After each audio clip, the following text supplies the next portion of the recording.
j'aimerais que vous soyez vraiment, que vous soyez très très captivés. Ne soyez pas captivés par moi, mais soyez captivés par la parole de Dieu. Alléluia. 5 mystères pour avoir une vie abondante, pleine de succès et de victoire. Comment avoir une vie abondante? Une vie pleine. Une vie pleine. Une vie pleine, remplie de joie, remplie de paix. Une vie abondante, pleine de succès dans ce que vous entreprendriez. Alléluia. Amen. Et ce matin, je veux te dire comment avoir une vie abondante. Une vie pleine de succès. Une vie de victoire. Il y a plusieurs pensent que pour avoir la victoire, il faut passer son temps à faire des veilles de prière, à faire des veilles de prière, à faire des travaux spirituels, etc. À se baigner d'une onction. Mais j'aimerais te prouver le contraire ce matin. Que ta vie soit une vie abondante et pleine de succès, pleine de victoire. Alléluia. Amen. Alléluia. Amen. Est-ce que tu es avec moi? Amen. Une vie pleine de succès. Vous savez, autrefois, on a passé du temps à dire Jésus, au nom de Jésus, au nom de Jésus, au nom de Jésus, au nom de Jésus, au nom de Jésus, au nom de Jésus, pour penser qu'on pourrait bien dormir. Qu'on pourrait bien dormir si on a dit au nom de Jésus. On pensait qu'on pouvait bien dormir si on disait au nom de Jésus. Et si on n'avait pas prié, on n'avait pas jeûné, on n'était pas sûr que Dieu nous gardait en lui. Et vous savez, aujourd'hui, il y a tellement de prières que les gens demandent de faire pour qu'on soit protégé. Et vous savez, j'ai découvert beaucoup de choses. Ces derniers temps-ci, j'ai lu la Bible, j'ai relu la Bible, j'ai relu le Nouveau Testament, disons dans le livre de Jean, et j'ai compris un certain nombre de choses. C'est pourquoi j'appelais ça mystère. Mystère signifie secret. Et j'ai compris qu'on n'a pas besoin de porter de lourds fardeaux pour avoir la protection de Dieu. J'ai compris qu'il y a quelque chose de très important. C'est la foi. La Bible dit, or sans la foi, il est impossible d'être agréable à Dieu. Amen. Et si vous ne comprenez pas ces choses, vous pourrez être victime. Vous pouvez être en proie aux faux prophètes. Amen. Parce qu'aujourd'hui, je me rappelle, il y a quelqu'un qui m'a dit, quelqu'un qui vient d'un autre pays, qui m'a dit, au Gabon, là, il y a beaucoup de problèmes. Hein. Et eux, ils pensent qu'au Gabon, il y a tellement de problèmes qu'il faut venir au Gabon pour faire des programmes et mentir aux gens. Que si tu veux être protégé, voici le verset, le secret. Si tu veux être gardé, voici le secret du verset, le verset, le psaume. Lis ça, lis ça, lis ça. Je vais te dire quelque chose. Après que j'aurai fini de te donner ce message, tu n'auras plus jamais peur de quoi que ce soit. Amen. Et tu auras le secret du succès. Amen. Alléluia. Amen. Je vais te partager. J'ai noté 5 choses. 5 paroles de Jésus qui vont te faire asseoir. On a dit que le chiffre 5 c'est le chiffre de la grâce. C'est pas ça? On a dit le chiffre 5 c'est le chiffre de la grâce. Et c'est 5 choses que je vais développer qui vont t'aider à t'asseoir. Et la grâce de Dieu va être relâchée dans ta vie. Alléluia. Amen. Tu garderas ces choses. Garde-les. Garde ces choses. Nous allons lire le livre de Jean au chapitre 15 à partir du verset 7 à 8. Il est écrit: si vous demeurez en moi, si vous demeurez en moi, et que mes paroles demeurent en vous, et que mes paroles demeurent en vous, demandez ce que vous voudriez, demandez ce que vous voudriez, et cela vous sera accordé. Et cela vous sera accordé. Maintenant le verset 10. Le verset 8. Si vous portez beaucoup de fruits, si vous portez beaucoup de fruits, c'est ainsi que mon Père sera glorifié. C'est ainsi que mon Père sera glorifié. Et que vous serez mes disciples. Et que vous serez mes disciples. Nous allons au verset 10. Verset 10. Si vous gardez mes commandements, si vous gardez mes commandements, vous demeurez dans mon amour. Vous demeurez dans mon amour. De même que j'ai gardé les commandements de mon Père. De même que j'ai gardé les commandements de mon Père. Et que je demeure dans son amour. Et que je demeure dans son amour. Que Dieu vous bénisse, asseyez-vous. Dieu te bénisse. C'est toi. Alors, nous allons aller progressivement. Le frère Paul va lire de manière progressive. Vous allez marquer de votre bic ou de votre craie, de votre feutre, les différents points que nous allons développer. Premier point. Verset 7, on reprend. Si vous demeurez en moi. Premièrement, on va voir. Écoutez, si c'est quoi? Si c'est la condition, n'est-ce pas? Écoutez bien, suivez bien ce que je veux vous dire. Parce que nous sommes dans une époque où il y a une prolifération des églises. Il y a des églises qui poussent, il y a des églises qui poussent. Il y a des bonnes églises, il y a des mauvaises églises. On a vu l'autre fois la parabole de l'ivraie, n'est-ce pas? On a vu que pendant que les gens dormaient, un ennemi vint et il sema l'ivraie parmi le blé, n'est-ce pas? Vous savez qu'à un moment donné dans notre nation, dans notre pays, l'église n'a pas veillé. N'est-ce pas? Non, il faut reconnaître aussi le tort de l'église. L'église n'a pas veillé. Et pendant la nuit c'est quoi? La nuit représente le temps de distraction. Le temps où les gens étaient ignorants. Le temps où les gens n'étaient pas vigilants. Et c'est dans ce temps-là, le temps difficile, c'est dans ce temps-là que le diable est arrivé et il a semé l'ivraie, n'est-ce pas? Et les gens, l'ivraie c'est quoi? L'ivraie c'est les fausses églises, l'ivraie c'est les faux pasteurs, l'ivraie c'est les faux prophètes qui sont arrivés et qui ont semé le mauvais grain. Et le mauvais grain là, et beaucoup se sont orientés vers les prophéties et les délivrances parce qu'ils savent que les gens ont besoin de personnes qui n'avaient pas besoin pressant. Les gens veulent savoir l'essence de Dieu en vie, les gens veulent être délivrés des problèmes.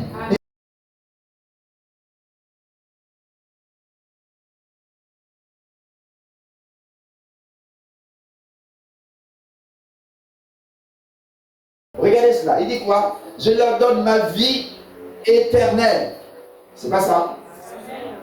Dites avec moi, je leur donne ma vie éternelle. Je leur donne ma vie éternelle. Ça veut dire que quand vous avez le Seigneur, quand il demeure en vous et que vous demeurez en lui, ses paroles demeurent en vous, vous avez la vie éternelle. La vie éternelle, vous l'avez déjà ici sur la terre. Maintenant, écoutez, comment quelqu'un qui a la vie éternelle peut encore avoir en lui l'esprit de mort? Je vous pose la question, répondez-moi. Comment quelqu'un qui a la vie éternelle peut encore avoir en lui l'esprit de mort?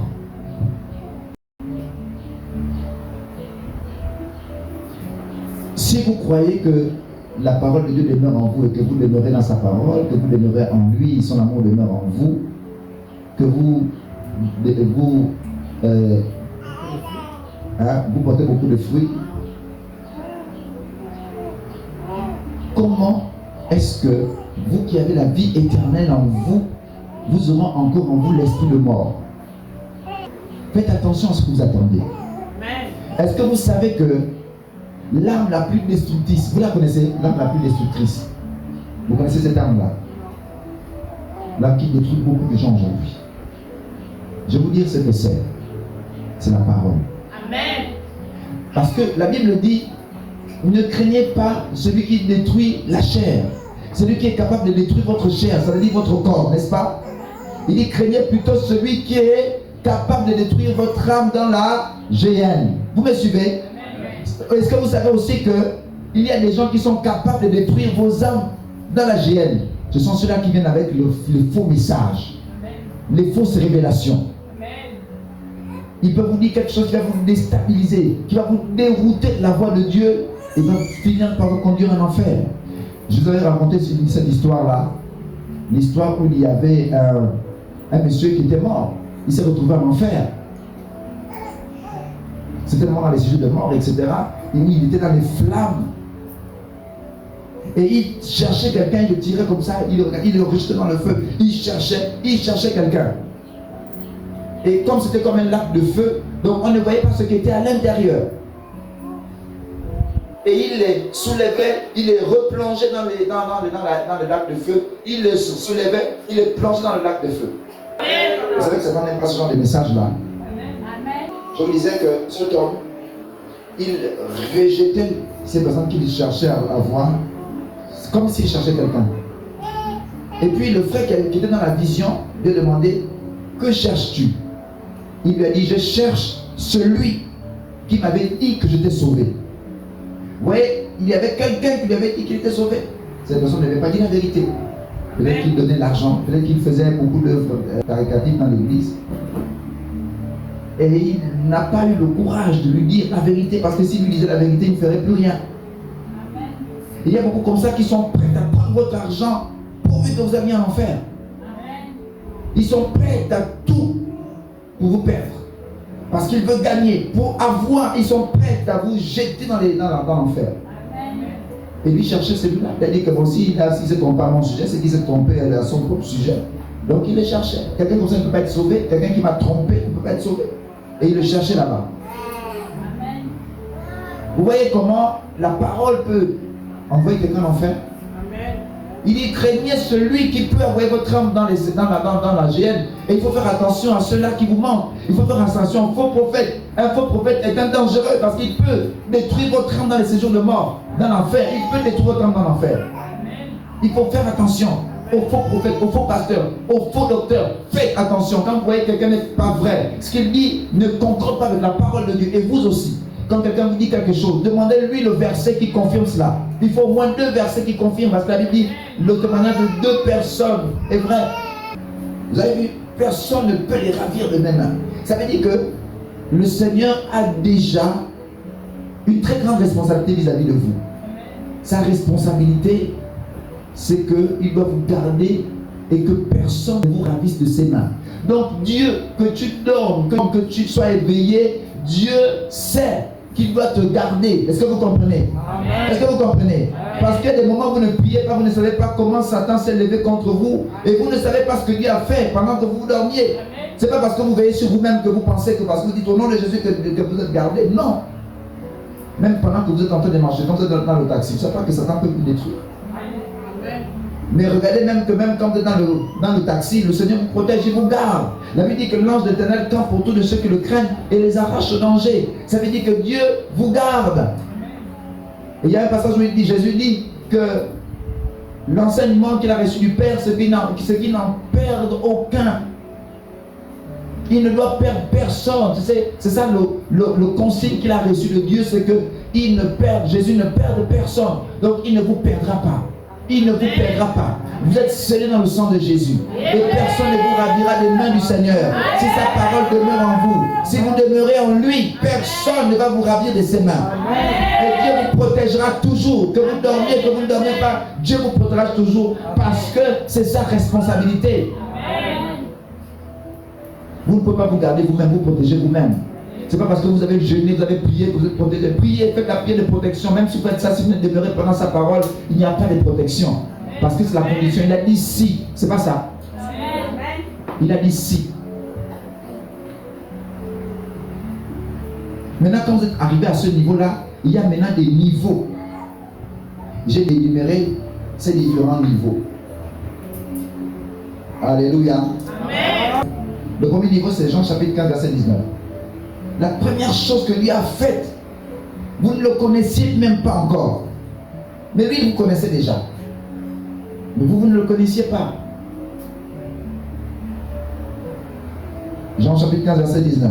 Jean chapitre 15, verset 19, il est écrit.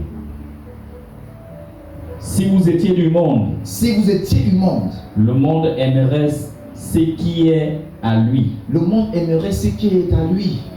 Mais parce que vous n'êtes pas du monde, et que je vous ai choisi du milieu du monde, à cause de cela, le monde vous hait. Que Dieu te bénisse. Bien, suivez maintenant. C'est quoi le monde?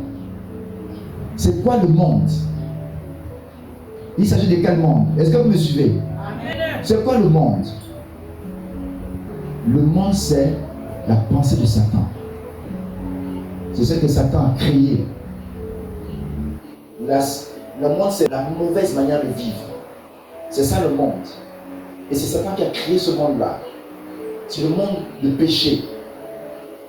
Le monde qui ne craint pas Dieu. La vie sans Dieu. C'est ça le monde. Il y a deux sortes de monde. Il y a le monde de Jean chapitre 3 verset 16. Il dit Dieu a tant aimé le monde qu'il a donné son Fils unique, afin que quiconque croit en lui ne périsse point, mais qu'il ait la vie éternelle. Ce monde-là signifie les gens. Dieu a aimé les hommes, vous comprenez? Mais il y a le monde qui signifie l'imagination de Satan. C'est la révélation de Satan. C'est l'inspiration de Satan. C'est ce monde-là. Le mauvais mode de vie. C'est ce qu'on appelle le monde. Et c'est ce monde-là dans lequel vous étiez. Éphésiens chapitre 2, verset 2. Il faut regarder Jean parce qu'on va revenir à Jean. Et vous savez que le monde dont il est question là a pour Dieu Satan. C'est Satan qui est le Dieu de ce monde. Il y a beaucoup de gens qui ont dit que Satan règne sur la terre. Satan ne règne pas sur la terre. C'est Dieu qui règne dans le ciel et sur la terre. Amen. Mais Satan règne dans ce monde qu'il a créé. Et il a entraîné les hommes dedans. C'est le monde déchu. Ce monde-là a existé le jour où Satan a fait tomber Adam et Ève. Le jour où Adam et Ève sont en péché, qu'ils sont tombés, on appelle l'homme déchu. Dès qu'il est tombé, il a désobéi à Dieu et qu'il s'est rendu compte qu'il était nu, il s'est caché. C'est là que le monde a commencé à exister. C'était ce monde-là dans lequel Satan a entraîné Adam et Ève. Il les a entraînés dans ce monde. C'est à partir de ce monde à partir de ce temps-là que ce monde a été conçu. Et un jour, Satan dit à Jésus, si tu te présentes devant moi et m'adores, je te donnerai tous ces royaumes, toutes ces richesses et leur gloire. Il lui présentait le monde. Est-ce que vous comprenez? Amen. Et il dit, ça m'a été donné. Et là, Satan est en train de parler de ce qui s'est passé depuis la Genèse. Le monde a existé depuis la Genèse. Le monde que Satan a orchestré. Il est l'instigation de ce monde. Oui. Éphésiens chapitre 2, verset 2. Il est écrit: dans lesquels vous marchiez autrefois selon le train de ce monde. Dans lesquels vous marchiez autrefois selon le train de ce monde. Selon le prince de la puissance de l'air. Selon le prince de la puissance de l'air. Et l'esprit qui agit maintenant dans les fils de la rébellion. Voilà, l'esprit qui agit maintenant dans les fils de la rébellion. Donc vous voyez que les fils de la rébellion, c'est quoi? C'est qui? Ce sont les gens du monde. Amen. Ceux qui appartiennent à ce monde satanique, ce monde démoniaque. Donc tous ceux qui sont dans ce monde-là, Dieu les voit comme des rebelles. En fait, c'est pas comme, mais ils les voient. Ce sont des rebelles. Tous ceux qui sont dans le monde-là sont des rebelles. Si vous avez vos parents, vos amis, que vous aimez bien, et qui sont dans ce monde-là, ils sont considérés comme des rebelles. Ils sont loin de Dieu. Ils sont sous la domination de Satan. Ils sont esclaves de Satan. Ils sont sous son pouvoir, sous sa domination. Ils sont sous son autorité. Est-ce que vous comprenez? Et Jésus dit que vous étiez dans le monde. Il dit à ses disciples que vous étiez dans le monde. Et je vous ai choisis. Donc il les a sortis du monde. Il les a sortis, il les a libérés du monde. Donc tu ne peux pas être dans le monde et faire les prières de protection. Ça ne va t'amener nulle part. Tu ne peux pas être dans le monde et élever les autels. Ça ne va t'amener nulle part. Vous savez, quelqu'un qui veut changer, qui veut se sauver, qui veut être libéré, doit accepter de sortir du monde. Il y en a qui ne veulent pas sortir du monde parce qu'ils aiment encore le monde. Vous ne pouvez pas changer quelqu'un qui aime encore le monde. Vous ne pouvez pas changer quelqu'un qui aime encore le monde. Amen. Vous comprenez? Vous ne pouvez pas changer quelqu'un qui aime le monde. Vous ne pouvez pas donner les responsabilités à quelqu'un qui est encore dans le monde. Vous ne pouvez pas. Donc tout ce qui va essayer de faire, protection, etc., ça ne va servir à rien parce qu'il appartient au monde. Donc, quelqu'un qui veut faire sa chose, quelqu'un qui veut avoir de l'argent, quelqu'un qui veut qu'on élève beaucoup d'hôtels pour qu'il ait beaucoup d'argent, il ne va pas dire ça aux gens. Parce qu'il va seulement leur dire, ton problème c'est du côté paternel, élève un hôtel, on va prier pour toi. Mon ami, ça ne va jamais marcher. Dieu ne va pas regarder à ton problème, il te regarde d'abord toi. N'est-ce pas? Amen. Dieu te regarde d'abord toi. Il ne regarde pas ton problème, il te regarde d'abord toi. Si tu es dedans, c'est à cause de toi. Le problème là, c'est à cause de toi. C'est toi qui as causé ce problème. Si tu n'étais pas dans ta condition de vie là, tu n'aurais pas eu ces problèmes. Donc la première chose qu'il faut faire, c'est que toi-même d'abord tu dois sortir de là où tu es. Tu dois accepter Jésus parce que c'est la condition. Si. Donc le premier niveau, c'est le niveau du monde. C'est sortir du monde. Voici le premier niveau. Sortir du monde. La première chose, c'est d'abord de sortir du monde. Si vous voyez quelqu'un qui dit « Oh, j'ai des problèmes, oh, j'ai des problèmes », il faut d'abord savoir s'il est en Christ, s'il est chrétien. Et s'il n'est pas chrétien, voici la raison de son problème. C'est que Satan, c'est lui qui domine le monde. Qui peut citer quelque chose qui appartient au monde. Hein? Les bars, oui. La débauche, oui. La convoitise, oui. La sorcellerie, oui. Le mensonge, oui. Le vol, oui. Les maisons closes, oui. Lui, il a même appris ça aussi. Mais oui, c'est ça, les maisons closes, oui. Là, ça appartient au monde. Hein? Oui, l'orgueil, tout ça, ça appartient au monde. Le mensonge, oui, ça appartient au monde. Tout ça là, les boîtes de nuit, la jalousie, tout ça là, ça appartient au monde. Vous comprenez? Ça appartient au monde. Tout ce que vous avez cité là, les choses, toutes les choses qui n'ont pas été citées, qui sont en fait des choses perverses, abominables, impures, ça appartient au monde. Amen. Et vous connaissez qui est le chef? C'est Satan qui est le chef. C'est Satan qui est le chef. Mais si quelqu'un vient te dire, oh non, voilà ma vie, je ne comprends pas, ça ne marche pas. La première chose qu'il faut d'abord lui demander, des fois même que vous devez d'abord reconnaître, est-ce que cette personne est en Christ ou elle n'est pas en Christ? Si elle est en Christ et qu'elle est encore dans le monde, voici la raison de son problème. Est-ce que c'est pas ça? C'est pas ça? Amen. Si la personne dit que j'ai des problèmes, je suis attaqué par les sorciers, vous allez d'abord savoir si elle est en Christ. Elle va vous dire, oh je suis en Christ, je vais à l'église. Il faut comprendre qu'il n'y a rien pour rien. Elle a un problème. Amen. La Bible dit, Jésus dit, le prince de ce monde arrive et il n'a rien en moi. Vous me suivez? Il dit, le prince de ce monde arrive et il n'a rien en moi. Ça veut dire quoi? Le prince de ce monde arrive. Le prince de ce monde, c'est qui? C'est Satan, non? Quand on dit le prince de ce monde, est-ce que c'est le monde qui signifie les gens à la terre? Le monde dont on dit les questions, je vous ai dit que c'est le monde de Satan qui l'a créé, n'est-ce pas? Voilà. Donc c'est ce monde-là, il dit que le prince de ce monde-là arrive et il n'a rien en lui. Quand vous voyez quelqu'un, oh voilà j'ai des problèmes, un chrétien, qu'on envoie les CPT, ça veut dire qu'il y a quelque chose en lui qui appartient au monde. Et le monde le lui réclame. Si vous voyez quelqu'un pour qui on prie tous les jours, ça ne change pas. Les choses ne s'améliorent pas. Quand vous voyez, il y a encore quelque chose qui appartient à Satan en lui. Des fois, la personne ne sait pas qu'est-ce qu'il y a en lui. Il faut faire tout. Si vous faites une prière et que vous remarquez que malgré le fait que vous avez prié, il y a un petit doute en vous, il y a quelque chose comme si quelque chose ne va pas. Sachez qu'il y a quelque chose que vous ne connaissez pas, que vous avez été encore. Amen.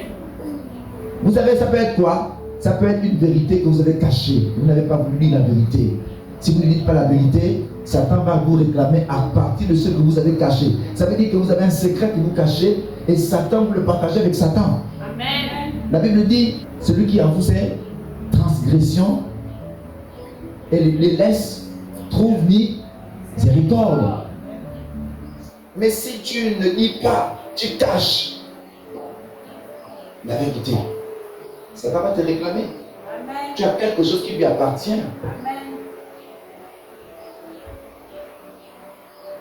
Il y a d'autres, vous savez, il y avait une sœur, elle venait à l'église. Tout comme prière, elle manifestait tout le temps. Donc, elle avait caché un pain qu'on avait donné dans les initiations là. Elle cachait encore ça. Mais quand tu caches ça, Satan sait que tu as caché quelque chose, tu ne dis pas. Ça veut dire que si tu as ça, il y a un lien entre lui et toi. Est-ce que ce n'est pas vrai? Ça veut dire qu'il y a un lien avec Satan. Et lui, il a le droit de te réclamer. Il peut même te suivre à l'église.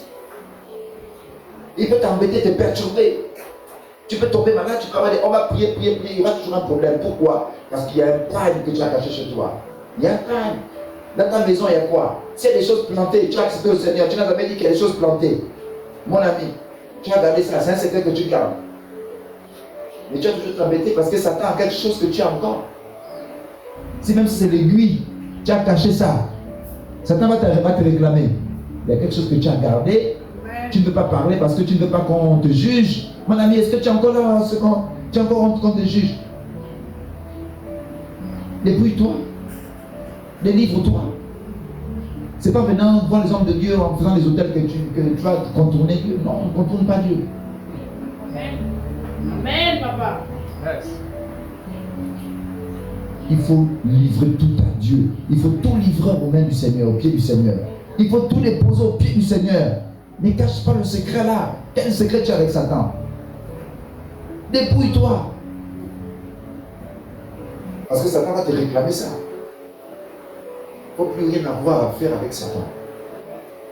Amen. Amen. On a dit que le premier niveau, c'est le monde. C'est sortir du monde. Amen. Amen. Jésus vous a pris du monde. Il vous a tiré du monde. La Bible dit sortez du milieu d'elle, mon peuple. Sortez du milieu d'elle. Sortez du milieu d'elle. Donc le Seigneur vous sort du milieu du monde. Il vous a sorti de là-bas. Mais si Dieu vous sort du monde, vous allez repartir dans le monde. Vous repartez dans le monde. Amen. Amen. Le deuxième niveau. Jean chapitre 15, verset 15. Parce qu'il y a des niveaux, ça c'est le premier niveau. Est-ce que toi tu es sorti du monde? Parce qu'il faut entrer en toi-même. Est-ce que tu es sorti du monde? Parce que si tu es encore dans le monde, tes prières ne seront pas exaucées. Est-ce que tu es sorti du monde? Si tu es sorti du monde, il y a un autre niveau. Deuxième niveau. Jean chapitre 15, verset 15. Jean chapitre 15, verset 15, il est écrit: Je ne vous appelle plus serviteur, parce que le serviteur ne sait pas ce que fait son maître. Premièrement, je ne vous appelle plus serviteur. Donc, quand tu sors du monde, tu deviens serviteur de Dieu, n'est-ce pas? N'est-ce pas? Beaucoup pensent que quand on dit serviteur de Dieu, c'est le dernier degré. Serviteur de Dieu, c'est le dernier degré. Non. Tout le monde, quand tu sors du monde, tu es serviteur de Dieu. Tu es servante de Dieu. Est-ce que vous comprenez? Quand on dit à quelqu'un serviteur de Dieu, il pense que serviteur de Dieu, c'est forcément le pasteur, le prophète, l'évangéliste. Non. Serviteur de Dieu, c'est même quand tu sors du monde, c'est le premier niveau. Parce que quand tu es serviteur de Dieu, il y a des choses que tu ne peux pas entendre. Dieu ne peut pas te dire. Quand tu es serviteur de Dieu, il y a des choses que Dieu ne peut pas te révéler. Parce que tu es encore un serviteur. Un serviteur, c'est un niveau. C'est le premier niveau quand tu sors du monde. Parce qu'on a cru que serviteur de Dieu, c'est un gros mot, c'est un grand mot, c'est un mot élevé. Serviteur de Dieu, c'est le premier niveau quand tu sors du monde. Parce qu'il dit, je ne vous appelle plus serviteur. Je vous appelle mes amis. Le premier niveau, c'est sortir du monde. Deuxième niveau, serviteur de Dieu. Troisième niveau, c'est ami. Je vous appelle maintenant mes amis. Pourquoi? Continue. Pourquoi il appelle ami? Mais je vous appelais ami parce que je vous ai fait connaître. Je vous appelais ami parce que je vous ai fait connaître ce que j'ai appris de mon Père. Ce que j'ai appris de mon Père. Donc ça veut dire que quand tu es serviteur, il y a des choses qu'il ne te fait pas connaître parce qu'il y a des degrés. C'est un autre degré. Quand il parle de serviteur, il y a des choses que le serviteur ne peut pas. Je prends un exemple. Ceux qui ont des ménagères. Est-ce que c'est tout qu'on dit à la ménagère? Hein? Tu travailles dans une société. Tu es ouvrier. Est-ce que le directeur va venir te dire, tu sais, aujourd'hui là même j'ai eu des problèmes avec ma femme? Il va te dire ça. Pourquoi? Parce que vous n'êtes pas dans le même niveau. Tu n'es pas son ami. On ne dit pas toi, quelqu'un qu'on ne connaît pas. Quand tu es serviteur, tu es là, il ne peut pas te dire tout parce qu'il y a des choses que tu ne peux pas porter. Tu es seulement le serviteur. Mais tu n'es pas son ami. Il dit que je vous ai appelé amis parce que vous avez dépassé le stade de serviteur. Je peux maintenant tout vous dire. C'est pourquoi vous êtes mes amis. Continue, papa. Il explique. Ce n'est pas vous qui m'avez choisi, mais moi. Ce n'est pas vous qui m'avez choisi, mais c'est moi qui vous ai choisi. Bien, arrête-toi. Regardez que le 3e degré, le 3e niveau, c'est le niveau d'amis. Il dit, je vous ai appelé amis. Il donne même la raison. Il dit, parce que je vous ai fait connaître ce que moi j'ai appris de mon Père. Il ne disait pas tout. Mais à eux, ils étaient devenus des amis.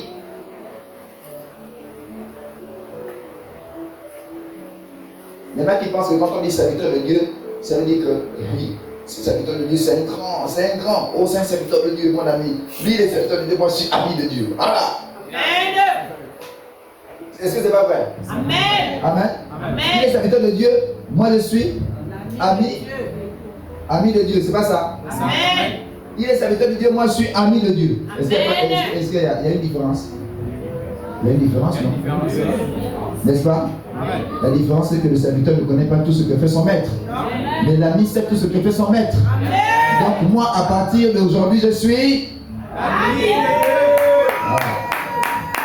Acclame le Seigneur. Non, mais moi je vais vous dire une chose. Moi je ne vais pas seulement rester à ami, parce que j'ai encore découvert une autre chose. L'ami, c'est beaucoup peu, parce que tu dois dépasser ça. Alors j'ai même noté un 2e niveau. C'est tout dans Hébreux chapitre 2. À partir du verset 11. Le niveau des serviteurs, c'est un niveau limité. Mais moi, je veux monter dans un degré illimité. Car celui qui sanctifie et ceux qui sont sanctifiés, Car celui qui sanctifie et ceux qui sont sanctifiés sont tous issus d'un seul. sont tous issus. C'est pourquoi il n'a pas honte de les appeler frères. Aïe, aïe, aïe, aïe, aïe, aïe, aïe, aïe, aïe, aïe, aïe, aïe, aïe. Donc je ne suis plus ami, je suis frère. Alléluia. C'est lui qui sanctifie. Nous qui sommes sanctifiés, il nous sanctifie. C'est lui qui sanctifie, n'est-ce pas? Qui sont ceux qui sont sanctifiés? C'est aussi nous qui sommes sanctifiés, non? Ça veut dire que lui qui sanctifie et ceux qui sont sanctifiés, lui-même qui nous sanctifie, il n'a pas honte de nous appeler ses frères. Donc comme nous sommes ses frères, il y a une autre chose qui se passe. Lis la suite. Lorsqu'il dit, j'annoncerai ton nom à mes frères, je te célébrerai au milieu de l'assemblée. Ok, attends d'abord, papa. C'est là où maintenant Dieu fait les miracles.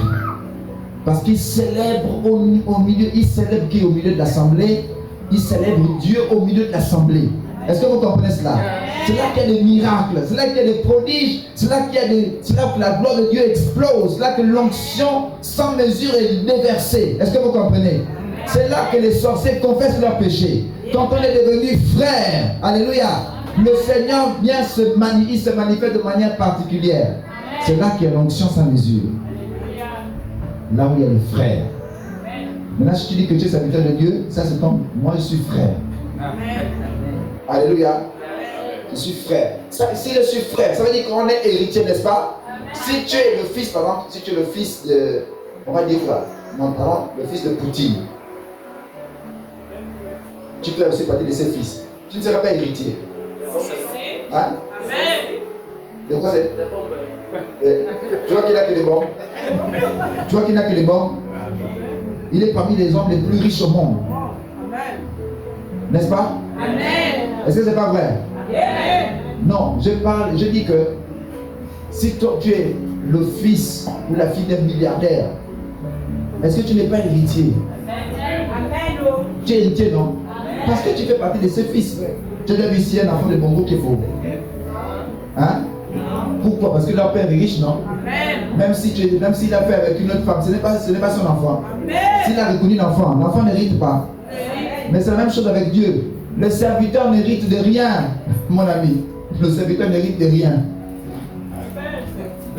Je dis, hein, le serviteur n'hérite de rien. C'est le frère qui hérite. C'est le frère qui est héritier. Donc si tu es seulement un simple serviteur de Dieu, tu vas t'arrêter à la cuisine. Mais moi, je vais jusque dans la chambre. Et dans la chambre, là-bas, c'est là où se cachent les secrets. Est-ce que c'est pas vrai? Donc moi, je ne suis pas seulement serviteur, j'ai dépassé le stade de serviteur, je suis frère. Alléluia. C'est quand tu es frère que le démon ne peut pas s'amuser avec toi. Parce que tu as le signe.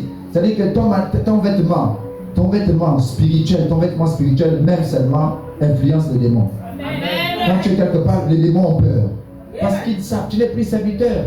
Quand tu es serviteur, c'est là où ils s'attaquent un peu à toi, ils s'attaquent. Mais quand tu es fils, dès que le fils se place seulement là, tout le monde s'arrête. Allez-y dans les royaumes. Ceux qui ont vécu dans les royaumes savent de quoi il s'agit. Quand le prince passe, tout le monde s'incline. Même les gens qui n'aiment pas le roi, ils s'inclinent. C'est l'autorité. Il dégage quelque chose. Il dégage quelque chose. Maintenant, il faut savoir à quel niveau tu te trouves. Il faut savoir à quel niveau tu te trouves. Est-ce que vous savez que tous les gens n'ont pas la révélation? Ne croyez pas que tous les hommes de Dieu que vous voyez là, ils ont la révélation. Même les frères en Christ là, ils n'ont pas. Il y a des choses que Dieu ne dit pas à tout le monde. Je vous ai dit que le serviteur, on ne dit pas tout au serviteur. Jésus l'a bien dit, n'est-ce pas? Ça veut dire qu'avant, il ne leur disait pas les choses, n'est-ce pas? Avant, il ne leur disait rien. Avant, il ne leur disait rien. Prends un peu le passage de Jean chapitre 16, verset 33. Et quelqu'un d'autre l'aide en prenant le livre de 1 Corinthiens chapitre 13, verset 9. 9 à 13. Jean 16, verset 33. Il est écrit: je vous ai dit ces choses. Écoutez bien. Je vous ai dit ces choses. Afin que vous ayez la paix en moi.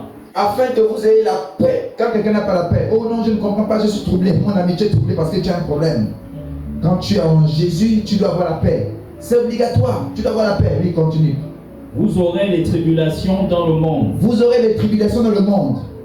Mais prenez courage. Mais prenez courage. J'ai vaincu le monde. J'ai vaincu le monde. Le monde là. Le monde dans lequel nous étions là autrefois. Vous me suivez? Ce monde-là, Jésus l'a vaincu. Est-ce que vous allez aller vivre, vous repartez dans un monde qui a déjà été vaincu? Non. Le monde a été vaincu. Jésus a vaincu le monde.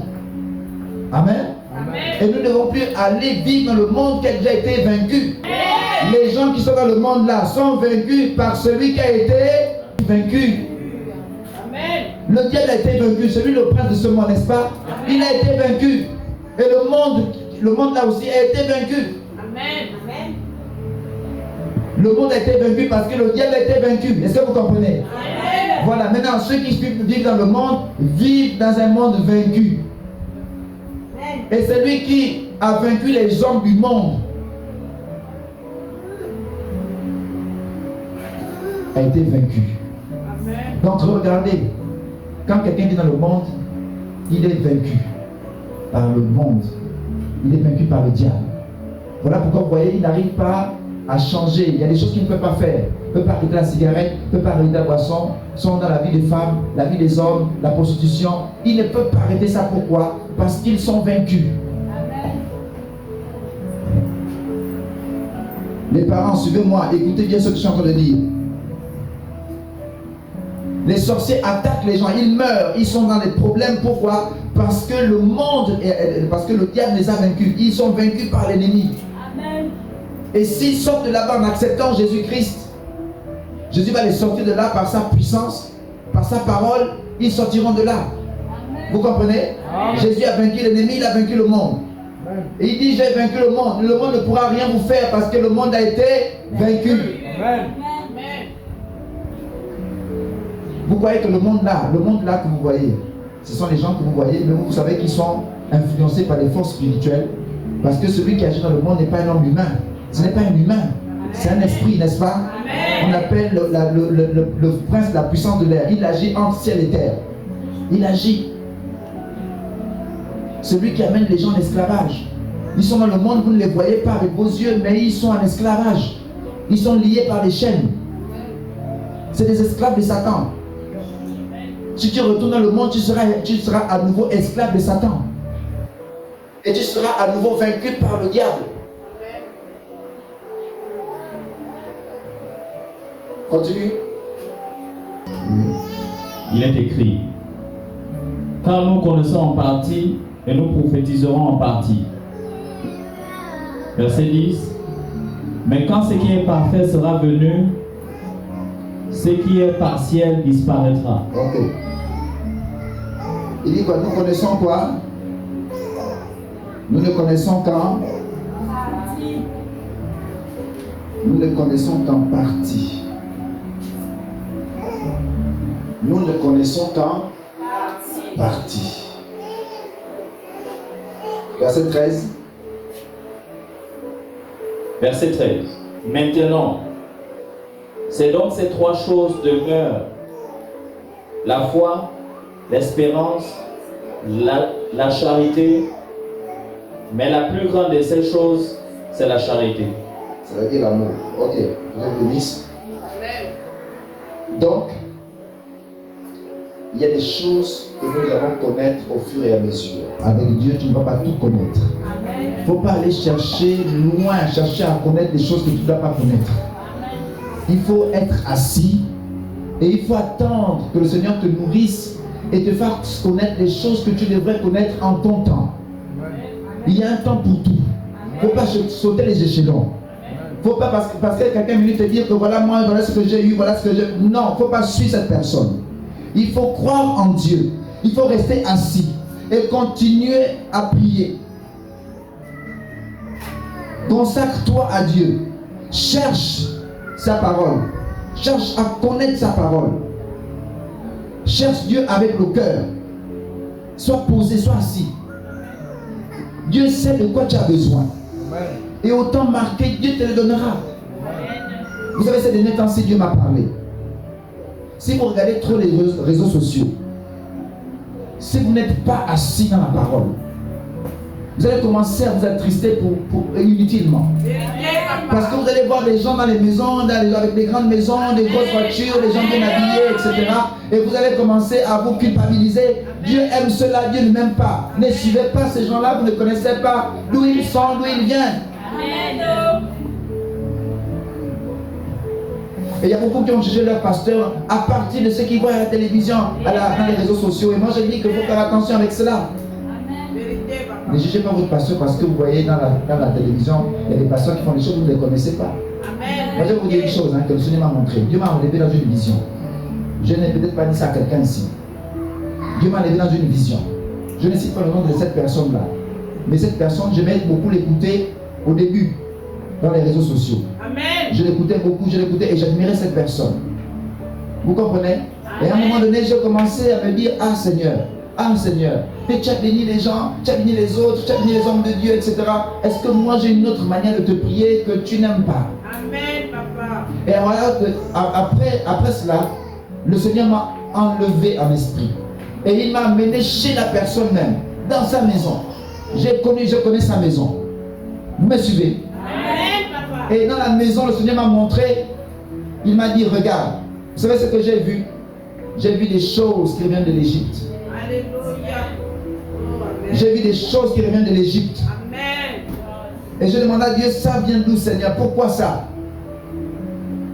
Quand je suis revenu, quand le Seigneur m'a ouvert les yeux, quand je me suis réveillé, j'ai compris en fait. Et depuis ce jour-là, j'ai compris pourquoi beaucoup d'hommes de Dieu montrent leur maison, leur chambre à coucher, leur voiture, leurs biens, etc. Les belles églises, les belles choses. Ils ont beaucoup de vues. Amen. Ce n'est pas simple. Amen. Je vous dis, ce n'est pas simple. Amen. Je ne dis pas que quelqu'un qui a le Saint-Esprit ne peut pas attirer autant de vues. Il n'y a pas de problème. Je crois cela. Mais ce n'est pas le cas pour tout le monde. Amen. Quand vous écoutez même les messages, c'est des messages qu'ils vont lire dans des livres. Amen. Dans les livres apocryphes. Amen. Voilà pourquoi vous devez faire attention. Dans la Bible, dans le Apocalypse chapitre 13, on nous dit qu'il y a une bête qui sort de la mer et qui fait des grands prodiges, des grands miracles. Et beaucoup de gens les suivront. Et ces gens qui vont suivre, qui suivront ces gens-là, c'est des personnes qui seront égarées après. Parce que quand vous allez voir les véritables hommes de Dieu, les véritables prophètes de Dieu, vous allez les lapider, vous allez les détester, vous allez les haïr et finir par aimer ces gens-là. Les gens qui viennent pour faire des miracles, des guérisons, mais votre âme et vos âmes. Et vos âmes. Je vais écouter un message du président Bongo à l'époque. Et il parlait, il disait, on ne peut pas sacrifier les gens parce qu'on veut être président.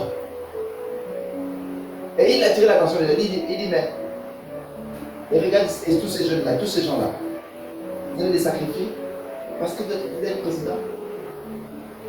Parce que tu vas être riche.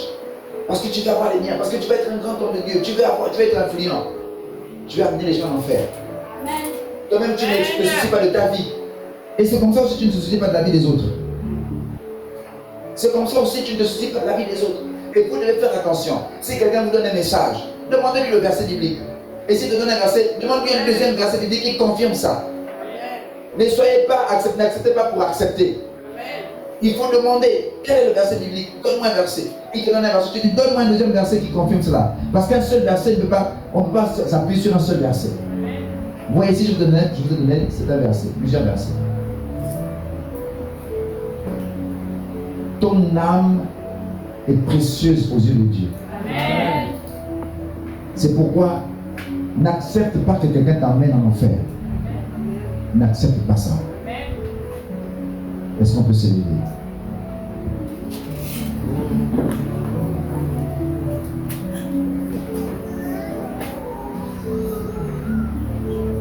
J'aimerais que tu demandes à Dieu ce matin. Dis à Dieu, Seigneur, donne-moi la capacité de mettre ta parole en pratique. Amen. Tu dois méditer la parole de Dieu, tu dois la mettre en pratique. Tu dois t'élever au-delà du niveau du monde. Tu dois arriver au stade de serviteur. Tu dois dépasser serviteur pour arriver au stade d'ami. Tu dois dépasser le stade d'ami pour arriver au stade de frère. Et cela, c'est en lisant les Écritures, en cherchant Dieu, en priant. Tu dois sortir du monde. S'il y a quoi que ce soit qui appartient au monde, dans ta vie, tu dois rejeter cela, refute cela. Tu es appelé à servir Dieu. Si tu étais tombé dans le monde, si tu réalises que tu étais encore dans le monde, tu dois te repentir. Dire à Dieu, Seigneur, je me repens. Je renonce au monde. Je renonce au monde et je viens à toi.